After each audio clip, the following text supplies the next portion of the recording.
সব ভেঙে দিয়ে স্যার, যে রাস্তা তো পুড়িয়ে দিল সব। আবার টাকা পয়সাও শেষ করে দিল স্যার।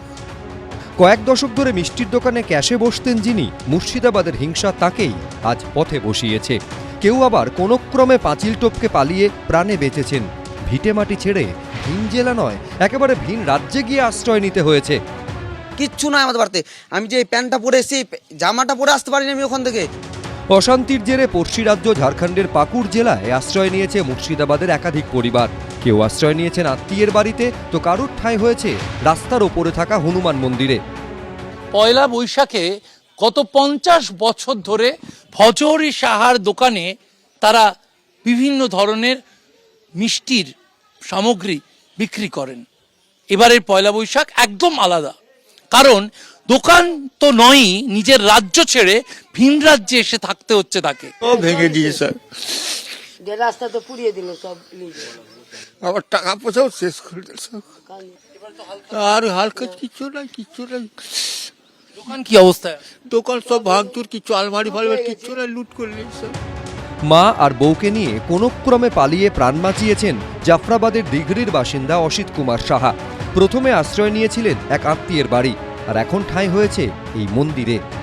ঝাড়খণ্ডের পাকুড় জেলার নগর নবী এলাকা, সেখানে মন্দিরে বসে রয়েছে।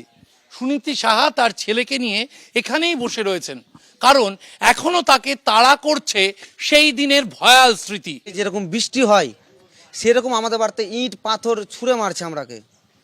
এত সমস্যা, বোম চালাচ্ছে বাড়িতে। আমাদের ভিডিও আছে, আমার বাড়ি এমন করে জ্বালাচ্ছে, আমার ভিডিও আছে আমার কাছে।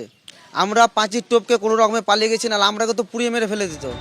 জাফরাবাদেই বাড়ি থেকে টেনে হিঁচড়ে বের করে খুন করা হয় হরগোবিন্দ দাস ও তার ছেলে চন্দনকে। তাদেরই প্রতিবেশী রিন্টু সাহা। হামলা হয়েছিল তাদের বাড়িতেও। আমার ওর মধ্যে আমার একটা কাকাতো ভাই আমার বেরিয়ে ধরেন চলে পালিয়ে এলো যে আমাদের ক্ষমা করে, আমাদের কি ভুল হয়েছে, যদি অন্যায় করে থাকি তো ক্ষমা করে। তোদের কোনো ক্ষমা নাই, এক একজনকে কাটবো। ওখানে গেলেই তো মনে হয় শেষ হয়ে যাব আমরা। কতদিন থাকবে ওখানে? বিএসএফরা কতদিন থাকবে? যাব কোথায় থাকবো, এটাও তো ব্যবস্থা নেই কিছু। ক্যাম্প চাইছি আমরা, ক্যাম্প চাইছি, একটা যেন ক্যাম্প থাকে। ভিটে মাটি ছেড়ে ভিন রাজ্যে পালিয়ে যাওয়াই পরিবারগুলোর দাবি। প্রশাসনের তরফে তাদের ফেরানোর জন্য এখনো কোনো রকম যোগাযোগ করা হয়নি। শিবাশিস মৌলিক, এবিপি আনন্দ।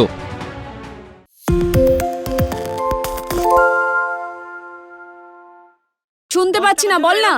আরে 10 টাকাটা ব্যাপার নয়, আজকে 40 টাকা দিচ্ছি, কারণ 40 টাকা। বাংলা গলাবাজি চায় না, বাংলা খবর চায়। বাংলা খবর, বাংলার খবর।